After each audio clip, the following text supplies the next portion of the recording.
Hello students, KD the मैट्रिवर channel में आप सभी का एक बार फिर से स्वागत है। मैंने 10th के न्यू सिलेबस से लेकर एक वीडियो बनाया था जिसमें कि कई कमेंट आए थे कि सर इसमें एक मार्किंग का भी आप वीडियो बनाएंगे, किस चैप्टर में कितने मार्किंग के क्वेश्चन आएंगे, किन किन चैप्टरों के मार्क घटाए हैं, किन किन मार्क को बढ़ाया है। आंसर जानने के लिए ये वीडियो आप लास्ट तक देखें, मोस्ट इम्पोर्टेंट वीडियो है क्योंकि इस चीज़ का इंतज़ार अपन काफ़ी टाइम से कर रहे थे कि इसकी एक्यूरेट नॉलेज अपने को मिल सके। तो चलिए विदाउट एनी फर्दर डिले अपन स्टार्ट करते हैं वीडियो को। और अगर आपने 10 से रिलेटेड वो वीडियो नहीं देखा है, ऊपर आई बटन पे मैं उसका लिंक दे दूंगा और डिस्क्रिप्शन में भी प्लेलिस्ट की लिंक दी हुई है, तो आप जाके पहले वो वीडियो भी ज़रूर देखें जिससे कि आपको ये पता चले कि वास्तव में कौन कौन सी एक्सरसाइज, कौन कौन से चैप्टर हटाए गए हैं और कौन कौन से क्वेश्चन एग्जाम्पल्स का क्या क्या रोल है। मैंने पूरा डिटेल्ड वीडियो बनाया है। आपको उसे देखने के बाद सिलेबस के बारे में 0.01% भी कोई कन्फ्यूज़न नहीं रहेगी। तो पहले आप वो वीडियो एक बार देख लें और बाद में ये मार्किंग का जो वीडियो है इसको भी आप देखेंगे तो पूरी पिक्चर एक बार में ही क्लियर हो जाएगी। तो चलिए स्टार्ट करते हैं। तो यहाँ जैसा कि अपने को पता है कि 10th के जो सिलेबस है उसमें अपना 19 टोटल चैप्टर हैं और ये 19 चैप्टर कई यूनिट में डिवाइड हैं। तो पेपर आपका 80 मार्क का आता है और इंटरनल मार्क जो है वो हाफ ईयरली और टेस्ट के बेसिस पे दिए जाते हैं। और टेस्ट और हाफ ईयरली तो लगे नहीं तो कोई प्रॉब्लम नहीं, आपको लगभग 20 मार्क्स तो ये अप्रॉक्सीमेट मिल ही जाने हैं। तो इस तरह से ये टोटल आपका 100 का रहेगा। क्लियर? तो अब यहाँ पर ये देखते हैं अपन कि इसकी एक्चुअल पिक्चर क्या होने वाली है। तो चैप्टर 1 जिसको कि वैदिक मैथ का चैप्टर आता था, देखिए ये क्या है कि पहले एक ही यूनिट में 2 चैप्टर थे, एक तो संख्या पद्धति दूसरा चैप्टर और वैदिक मैथ आपका पहला। तो जैसा कि आपको पता है कि दूसरा जो संख्या पद्धति का चैप्टर था वो हटा दिया है। इसमें जैसा कि आपने देखा LCM, SCF, यूक्लिड डिवीज़न ये सब चीज़ें थी, वो तो आपको हटा दिया और ये आपका चैप्टर 1 जो वैदिक मैथ का है वो कर दिया 5 मार्क का। अब इसमें भी स्टूडेंट्स क्या है कि पहले इसमें रैखिक समीकरणों का हल भी आता था, लीनियर इक्वेशंस का, तो वो आपका आएगा नहीं। केवल जो स्क्वायर है, क्यूब है, ये सब निकालना आपसे सिंपल पूछेगा। तो बिल्कुल ही सिंपल चैप्टर है, आराम से आप कर सकते हो। और चलते हैं अब सीधे चैप्टर नंबर 3। तो चैप्टर नंबर 3 आप जानते हो ये पॉलिनोमियल यानी बहुपद का चैप्टर है। इसमें आपके क्या है कि बहुपद में से भी 2 एक्सरसाइज इसने कम की हैं। एक तो बहुपदों का भाग यानी डिवीज़न ऑफ पॉलिनोमियल जिसकी एक्सरसाइज है 3.2 और एक आपकी 3.6 है जिसमें कि LCM SCF निकालते हैं अपन बहुपदों के, उसको हटा दिया है। तो इस तरह से स्टूडेंट्स ये आपकी बची हुई एक्सरसाइज हैं। और 4th चैप्टर जो है, 4th चैप्टर में स्टूडेंट 2 तरीके के क्वेश्चन आते थे। इसमें क्या है कि एक तो आपके 2 चर वाले रैखिक समीकरण आते थे, उनका ग्राफ बनाना होता था, और एक 2 चर वाली रैखिक असमकाएँ भी आती थी। तो इसकी 2 एक्सरसाइज थी 4.1 एंड 4.2।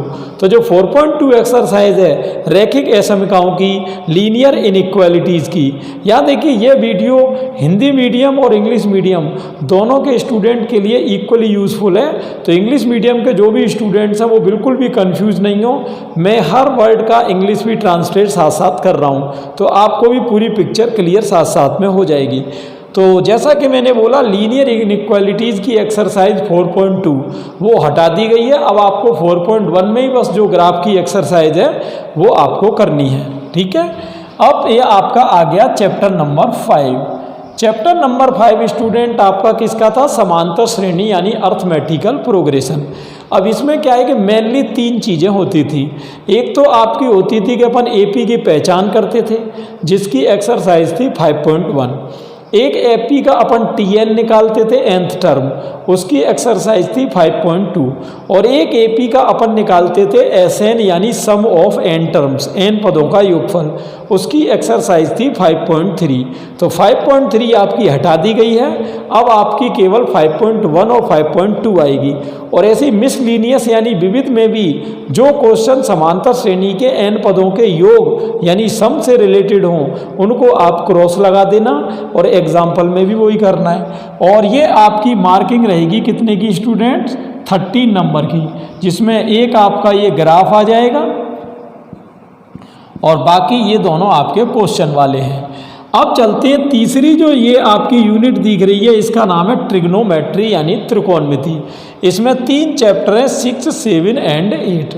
तो इसमें से ज़्यादा कुछ कम किया नहीं है, केवल एक पूरक कोणों के त्रिकोणमिति अनुपात की एक एक्सरसाइज थी 7.2, वो हटा दी गई है। बाकी सब वो का वही आएगा। बस थोड़ी इसमें जो चैप्टर नंबर 8 है, इसमें से क्वेश्चन शॉर्ट आ सकते हैं 30, 45 एंड 60 के। बाकी कोई ज़्यादा ऐसा कोई इसमें चेंज है नहीं। तो ये आपकी यूनिट कितने की है? 12 नंबर की है। अब चलते हैं chapter number 9। Chapter number 9 students, ये है आपका कोऑर्डिनेट ज्योमेट्री यानी निर्देशांक ज्यामिति का। अब निर्देशांक ज्यामिति का पहले चैप्टर भी अप्रॉक्सीमेट इतने ही नंबर का था और वो का वही है, तो इसमें ज़्यादा कोई फेरबदल किया नहीं। हाँ, इसमें ये ज़रूर आपको ध्यान रखना है कि जिस क्वेश्चन में विभाजन शब्द दिखाई दे जाए, डिवीज़न, वो आपको अभी से कर देना है क्रॉस। क्लियर? जैसे कि आप देखते हो अंत्य विभाजन, बाह्य विभाजन, इस तरह के जो क्वेश्चन होते हैं उनको आप क्रॉस कर देंगे और बाकी आपको क्वेश्चन करने हैं इसमें। तो विभाजन इसमें काफ़ी इंपॉर्टेंट टॉपिक था और करीब आधे क्वेश्चन इसी से रिलेटेड थे। तो आप जिन जिन में भी विभाजन यानी डिवीज़न लिख रहा हो उनको कर दो क्रॉस। क्लियर? तो मेरे हिसाब से 9.2 जो इसकी एक्सरसाइज है वो शायद डिवीज़न की है, तो आप देख लेना जिसमें विभाजन यानी डिवीज़न है वो आपको क्रॉस कर देना है। तो ये आपका 6 नंबर का हो गया। क्लियर? चैप्टर नंबर ये आपकी आ गई 10 से 14 तक ज्योमेट्री यानी ज्यामिति। ज्यामिति में आपको पता है 10वां चैप्टर बिंदुपथ यानी लोकस था, 11 आपका त्रिभुज यानी ट्रायंगल से संबंधित था, फिर ये सर्किल के वृत्त के चैप्टर आ गए आपके ये, और 14 चैप्टर कंस्ट्रक्शन यानी रचनाओं का था। तो मैं आपको डिटेल जो वीडियो मैंने बनाया था उसमें एक एक चीज़ की पूरी जानकारी दे चुका हूँ। तो ये पूरी यूनिट आपकी 20 नंबर की आएगी। क्लियर? 10वें चैप्टर में क्या है? 10वें चैप्टर में जिस क्वेश्चन में ये 3 वर्ड आपको दिखाई दे जाएं, अंतः केंद्र, बाह्य केंद्र एंड केंद्रक। अंतः केंद्र कहते हैं इन सेंटर को, बाह्य केंद्र कहते हैं एक्स सेंटर को, और आपका जो लंब केंद्र है पेडल सेंटर, और केंद्रक सेंट्रोइड। तो ये 4 चीज़ दिखाई देते ही उन क्वेश्चंस को आप हटा देना। ऐसे काफ़ी क्वेश्चन आपको उसमें मिल जाएंगे। क्लियर? ये है चैप्टर नंबर 11। चैप्टर नंबर 11 में एक एक्सरसाइज कम की थी 11.4। ये त्रिभुज के क्षेत्रफलों से संबंधित जो समरूपता प्रमेय होती है उससे रिलेटेड थी, वो आप हटा देना, बाकी वो की वही है। और ऐसे ही ये 14 चैप्टर जो है इसमें उभयनिष्ठ तिर्यक, उभयनिष्ठ अनुस्पर्शी, ये सभी को हटा दिया था। तो मैंने वीडियो में बना दिया है। मैं आपको ये वीडियो बनना फिर से ज़्यादा लंबा हो जाएगा, इसलिए इसमें सिर्फ मैं मोस्टली मार्किंग की जानकारी दे रहा हूँ। आपको जो हटाने की जो जानकारी, जो चैप्टर हटाए थे उनकी मैंने नॉलेज आपको उस वीडियो में ऑलरेडी दे रखी है। आप सभी उस वीडियो को एक बार देख सकते हैं। इसमें अपन बात फिर मार्किंग की कर रहे हैं। ये है चैप्टर नंबर 15 एंड 16। ये आपका मेंसुरेशन यानी क्षेत्रामिति का चैप्टर था। इसमें आपकी जो 15 चैप्टर है वो तो आपका सर्किल से रिलेटेड था। तो इसमें जिस क्वेश्चन में भी त्रिज्यखंड और वृत्तखंड यानी सेक्टर आपको दिखाई दे उसको आपको क्रॉस कर देना है। और ये है 16 चैप्टर। इसमें आपके घन घना बेलन शंकु गोला इससे रिलेटेड था ये। तो इसमें जिस चैप्टर में भी आपको शंकु दिखाई दे, कोण का क्वेश्चन बिल्कुल नहीं आएगा। कोण जिन जिन क्वेश्चंस पे है वो आप कर दो क्रॉस। क्लियर? और इस तरह से ये मेंसुरेशन आपकी आ गई 10 नंबर की। अब ये है बेटा 17वां और 18वां चैप्टर। 17वां चैप्टर है सांख्यिकी का। सांख्यिकी पूरी की पूरी कोर्स में है, बस एक बहुलक की प्रश्नावली है मोड की 17.8, वो आपको हटा देनी है। और मिसलिनियस में विविध में जो 17.8 से रिलेटेड क्वेश्चन हो उनको हटा देना। क्लियर? क्वेश्चन के नंबर मैंने उस वीडियो में दे रखे हैं। ये है चैप्टर नंबर आपका 18 प्रायिकता।